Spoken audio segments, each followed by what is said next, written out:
watching the movie Dawgs. We bark about the movies and nothing but the movies.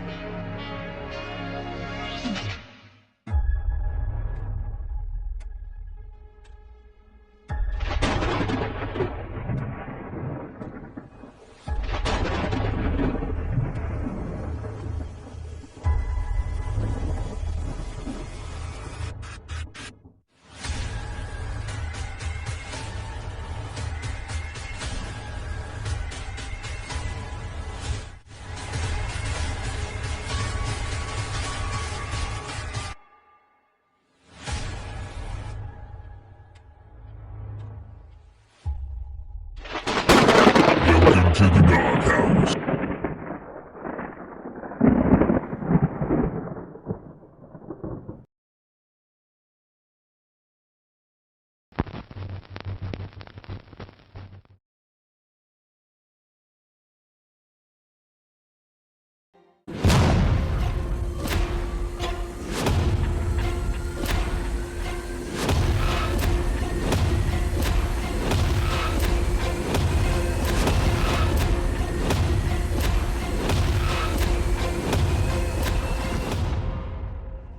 Welcome back, OMG Pretzel Bites, to the movie Dawgs.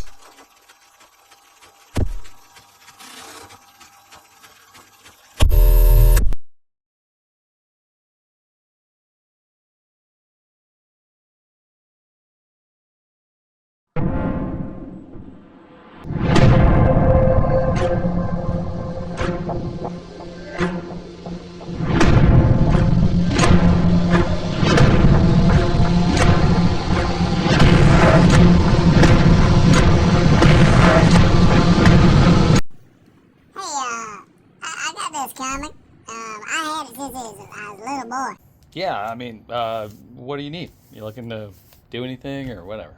I got it, and it was bagged. You know, it's never been taken out of the package. It's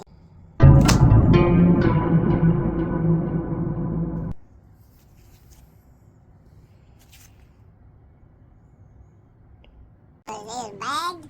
You know, it's never been taken out of the package. It's in. Oh, it's in the original plastic. Cool. Yeah. Yeah. And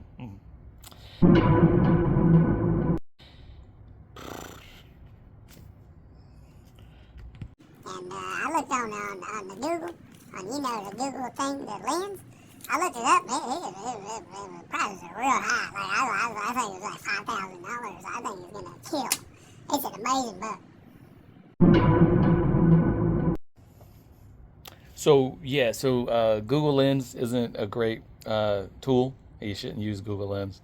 It's usually only gonna give you like the highest grade if it was a grade 10, and if it was like signed by Jesus Christ or something. What do you mean? This book's not worth anything. I hate to tell you. I mean, yeah, it's not worth anything. I wouldn't. It's a 50 center that I can't get rid of. No, come on. Yeah, it's the best book ever written. Something's wrong with you. Come on, man. I can't good conscience take it. In fact, it would be better for comics and for the world if you just burned it. Yeah, just throw it in the garbage, burn it, incinerate it. It's terrible. Man, whatever. Man, you can have it. Throw it away.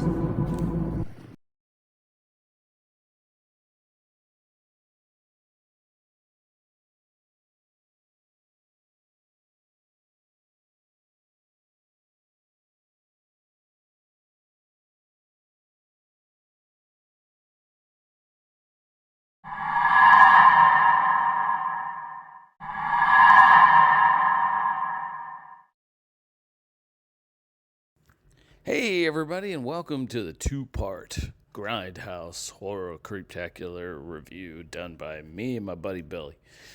So Billy got to do Death Proof. which is the Tarantino half of this movie, and I got to do the Robert Rodriguez half of Planet Terror. Now, Planet Terror, to me, gets the prompt. It absolutely nails the vibe of grindhousey 70s pulp, like over the top, titillation, gratuitous violence, and, like sexuality and all of it. But you have like a really stacked cast. I mean, you got Bruce Willis, you got Josh Brolin, you've got Rose McGowan, and a bunch of cool cameos. And really, I mean, everybody absolutely kills it in the parts that they have. And they ham it up in the most fun way.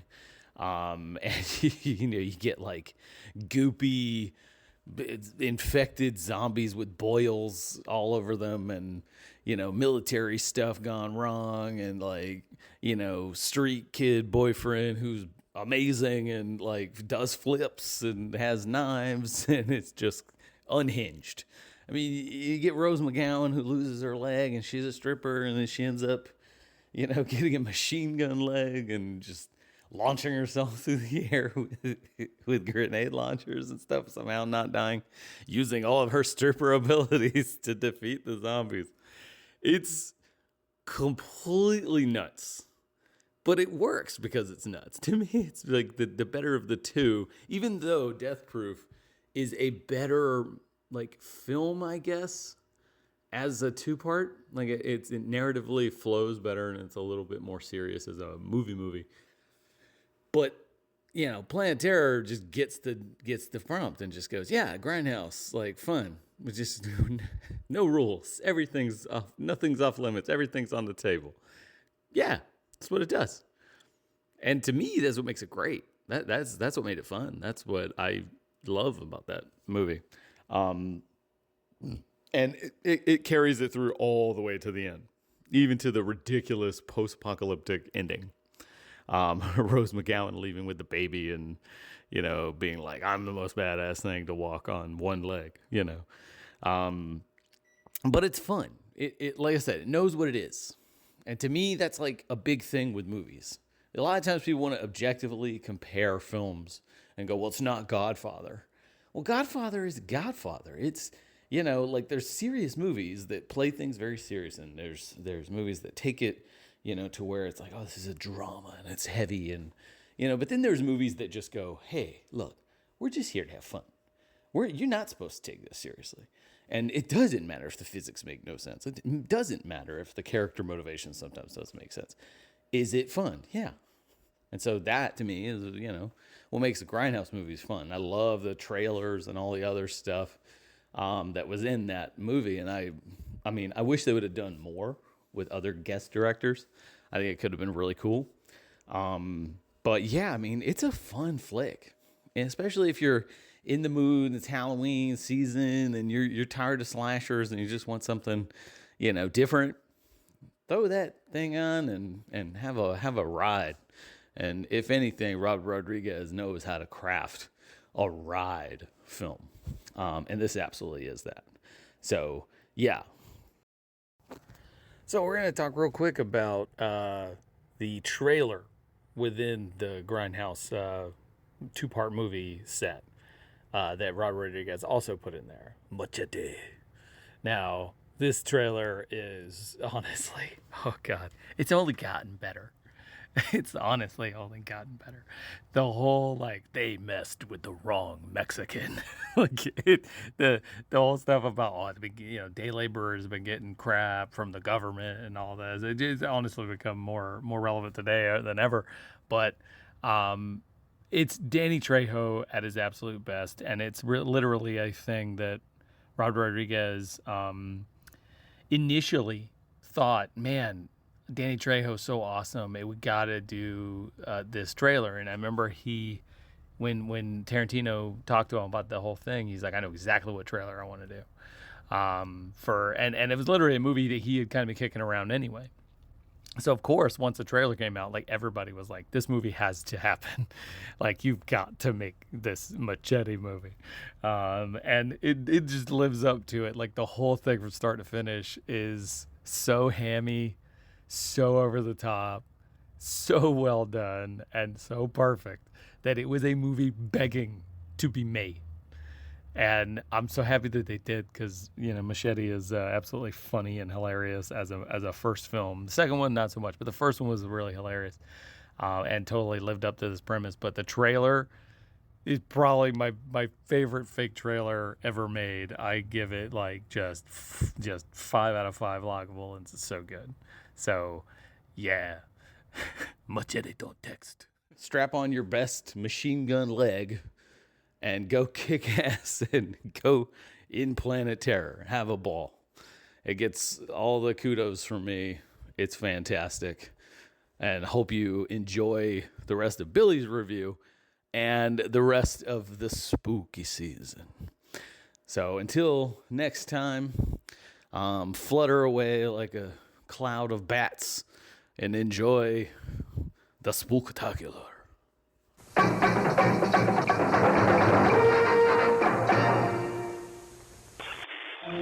Let's all go to the lobby.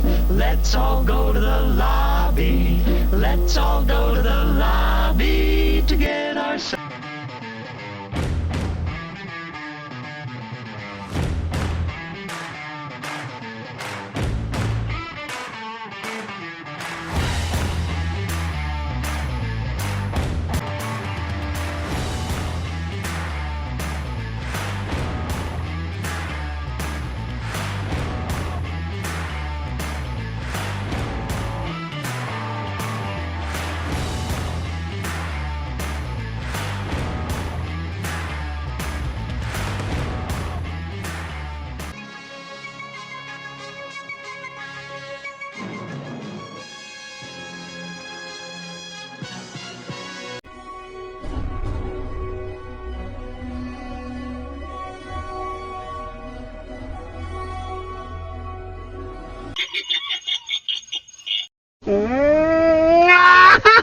Jack-o'-lantern. There's something spooky out tonight, and I think it's you.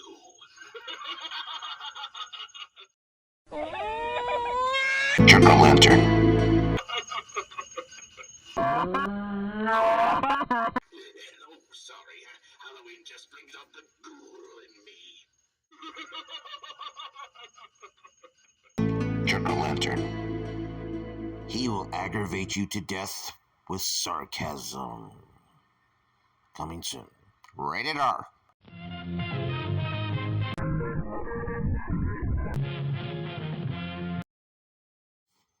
All right, everybody. Welcome to the second half of the double feature review here on the Movie Dog Show, as I talk about the second half of Grindhouse, Death Proof, directed by Quentin Tarantino and starring the legendary Kurt Russell. And after this role, Kurt Russell has been in just about every film Tarantino's made since Death Proof. I love this film. I even love it as its extended cut as well. Both versions, both Death Proof and Planet Terror, are also available separately in extended versions. So I say watch every version you can of Grindhouse, because the double feature version is absolutely phenomenal. And of course, you get more bang for your buck when it comes to the extended editions. The best thing, though, when it comes to the double feature, I have to say before I talk about Death Proof, is the 3 trailers that are in between Planet Terror and Death Proof. You got, in the beginning, you got Machete, which Josh talked about, but you got 3 trailers. You got Thanksgiving, which itself had become its own movie by Eli Roth, and that's one of the ones that everybody's been waiting for. You got Don't by Edgar Wright, and you got the really odd one out, Werewolves of the SS, or I think it's Werewolf Women of the SS or whatever, by Rob Zombie. And the odd thing was about that is that Rob Zombie literally filmed a whole movie, and why we don't have it. I mean, I'm picky when it comes to Rob Zombie's movies. You know, I love his music, but you know, it's touch and go with me when it comes to his movies. But you know, just to see Nick Cage as Fu Manchu, take my money, please. I don't care if it's on a streaming service. I may actually pay to watch it on a streaming service. Anyway, we're going to get right into it. When it came to Death Proof, this movie is just unapologetically just TNA. It's really what it is. The movie basically opens with a car racing around with the song Last Race playing and, you know, recklessly driving around on, on,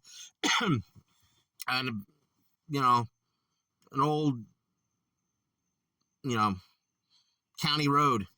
Kind of like hard back to the 70s of car racing films with, of course, a little bit of the, you know, suspense and horror elements added to it. I have to say, you know, this movie's basically two movies itself in one. You get the first half with all the girls at the bar, you know, going out for a night out of town, Jungle Julia and her friends. And, you know, of course, you got the second half when you got Roseanne Dawson. I hope I said her name right.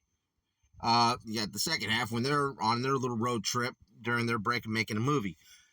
Doesn't matter which part, every bit of it's great because it's all pushed by that amazing Tarantino dialogue that he is just so good at writing when it comes to anything type topics, you know. Topics basically like for nothing, you know. You take a little page out of Seinfeld, you know, you got this film. Again, you got Kurt Russell playing Stuntman Mike, which again, Kurt Russell, man, I just love his acting. I would love to see him play Snake Plissken again. God, yes, I would. But this right here was just, you know, an homage to just about every, you know, a little bit of Burt Reynolds and a little bit of Steve McQueen, you know, with a twisted mind is the best way you can describe Stuntman Mike. There's that one scene where he's outside the bar and he's smoking a cigarette. He kind of breaks the fourth wall and looks at the camera and gives that kind of Reynolds style little grin and flicks the cigarette before he gets in his car. Everything, you know, when it comes to the girls, they're likable. They're everyday girls, you know, beautiful and would be fun to hang out with. You got a lot of great dialogue that doesn't really go anywhere, which makes it more appealing because then you're kind of scratching your head about, well, what was that about? What's going on? It makes you second guess and makes you think, which is great in this type of environment because Tarantino really got it right when it came to Grindhouse 70s, 60s styles dialogue. I mean, sometimes it was just flat. They even got the performances got it right when it comes to this style of filmmaking. I just, you know, and, you know, you've got basically it's all about these girls, you know, trying and just getting up to bar hopping, you know, for the weekend and just having a blast, you know, their typical girls' night out. And, you know, their main goal is after they're done drinking the night away, they're going to run up to one of the girls' dad's, you know, cabin in the woods. And, of course, you know, they never make it because Stuntman Mike, you know, crashes his car into them, killing them all. And, of course, you got Rose McGowan coming back in. You know, she is the main type of girl in these films. And, you know, she was in Planet Terror, and she's in this for, you know, the first half. But it was just, it was all just, you know, there was not even exposition or anything like that. It was just, you know, the dialogue, just everybody commuting and everything. And you got to also beware who you are talking to. I think that's another great message this movie gives. You know, be careful who you're talking to. And, you know, if you pay attention, he kind of is stalking these girls. You don't really know how long he's been doing it because you kind of realize he's got pictures. He's taking pictures, and, you know, it's, especially when you watch the extended cut and everything, is that how long has he been following them? You know, that's the thing until he finally makes a decision to go for it. Also, the in between of this movie, you get, while he Stuntman Mike's in the hospital, you get Reggie Parks, uh, as the marshal who has appeared in almost all the movies. McGraw should have had his own movie. I still think they should give him. His son is also the actor that's standing next to him, and he's in the hospital that, Mrs. Blonde, who you find out is his daughter. She's the doctor, one of the nurses, female doctors that's married to Josh Brolin in Planet Terror. So this movie, they have a shared universe, because in Planet Terror they mention, in memory of Jungle Julia, apparently sometime in the earlier that week of Planet Terror, Jungle Julia dies. And they acknowledge it. But again, this, though, the dialogue there between McGraw and his son really just kind of sums up the movie. I mean, this would probably be the perfect ending for a cliffhanger, which, again, the second half of the movie serves as its sequel. And then he's, they're kind of walking through doors, which is basically, they're walking through the same set. They're walking through the same door in different angles of the cameras and stuff like that. But again, you got to give it to Quentin Tarantino for really making nothing out of something, and really just, pausing. That right there is where the film pauses, and gives you, and it works. You got this crazy, race to get drunk, and all these girls having fun, and Stuntman Mike, killing them all in a car accident, and you got this one little part, and it is actually, to me, one of my favorites of the film, of this segment of the film. And of course, it clicks right into the girls in Lebanon, Tennessee, the new batch of girls, Rosa Dawson and Abby, as she's called in the movie, and her friends with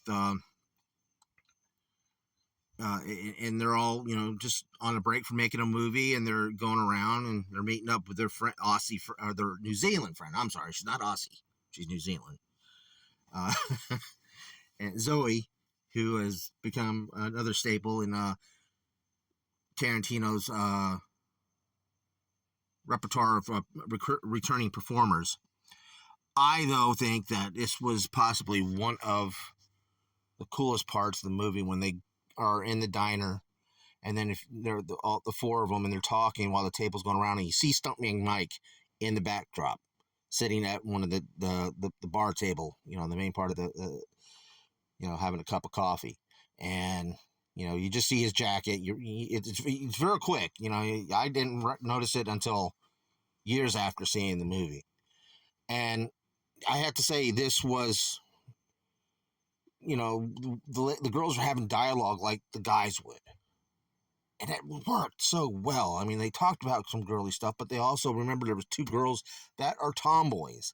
That one carries a gun. The other one, is a stunt performer. The other one's a girly girl, and so is Dawson's character. But at the same time, they're still having discussions, and they're still having debates on guns rights and this and that. And something that we kind of lack these days when it comes to wanting to have discussion. But hey, Tarantino really can make it work. And God, I love it when this man writes. I just love listening to the dialogue. And of course, they get a Dodge Charger. They get up there to that point, and they borrow it from the guy, and they do this crazy stunt that they promise they never do again. And they leave Mary Elizabeth Weinstein with the hillbilly, and of course, they're driving all the way around, and next, Stuntman Mike comes up, and he's, crashing into him, trying to knock him off the road, and of course, showing the excellence and the stunt woman that Zoe Bell is. She did it herself, and she did it without, I don't think, a harness or anything. Talking about a ballsy chick, you got to give it up to her. And I have to say, I was kind of attracted to that. I like a chick that got some balls to her, that's got some, ain't afraid. But I had to say, though, when the tables turn, he finds out that these are different type of women. These women don't give a shit, and they will fight back, and they did. And they went after him, they shot at him, and, they start chasing him around, and he's crying like a baby. I'm sorry. And then, of course, when you, at one point, before I go back a little bit here, you think Zoe's died because, they go off the road and hit the brakes. And you see Zoe fly off and come to find out, she's okay. And she jumps up. And, of course, you get yourself, there's like a big breath of relief, like them, Zoe the cat, 9 lives. Of course, it just worked, made the character even more likable. But again, you got to love, the stunt work in this. God, it was the best car chase I have seen in so long. And there's many. There's Bullet, there's French Connection, To Live and Die in L.A., and 2 of those were done by Franklin. And just, I was just so blown away. The last half of this film, it was just one giant car chase. And Tarantino did all these, plus there was accidents going here and there off on the side. And, it was just like watching a really cool movie back in the day. And that was his intention. And he made you feel that way. You don't get that much anymore, You get all the sizzle and gristle and everything. You don't get the fat anymore. You don't get the meat of the matter. And that's what a lot of films are lacking, especially in action films. But I do have to recommend you to watch this film. Watch every version you can. Even watch the spinoffs. Watch Thanksgiving. Watch the Machete movies. Watch the double feature version on Blu-ray of Grindhouse. And watch the extended cut of Death Proof and Planet Terror, folks. Just watch it because they're all entertaining. I hate the fact the Grindhouse did not do well. I don't know how they didn't. How people wouldn't want to go to see 2 movies for the price of one. That just, people, I guess that just wasn't registering. I hope that somehow Tarantino and Rodriguez comes back and, gets Edgar Wright and Rob Zombie to do their movies as a double feature or something of that nature. And, we need more like this. We need more novelty in some films and everything. We need that release and that side thing that goes, okay, I'm not going to watch this, cut and paste typical Hollywood movie. I'm going to go to this oddball that's brought out by Tarantino and Rodriguez again. So anyway, folks, I hope you guys are enjoying our Halloween reviews. I hope you're enjoying everything. I want to thank Josh for doing, Planet Terror, because there's no way I'm going to do 2 movies at once. I will never do another double review again like I've done early in the past. So, again, I want to thank Josh so much. Check him out at River Monster Comics in Denellen, Florida, and check him out here on Quick Bites. And hopefully here, he'll be doing a solo episode of the movie Dawgs in the following episode after this. So, again, folks, what is your favorite part of Grindhouse? Which is your favorite part? Planet Terror, Death Proof, or the trailers? Let's hear you in the comment section down below, folks. All right, folks, that's it for the Movie Dog Show. Thanks for watching, and please keep on watching. Hey, like and subscribe. Be sure to check out more of the content on the Movie Dogs channel. All the reviews and cool remarks and cool guests like me, Josh Church, the owner of River Monster Comics. We are in Denellen, Florida, so if you're ever in the area, come by and check out the shop and get some cool nerd stuff, comics, pops, toys, whatever, and swing by and just have some cool conversations about movies and all things pop culture. We appreciate you. See you soon.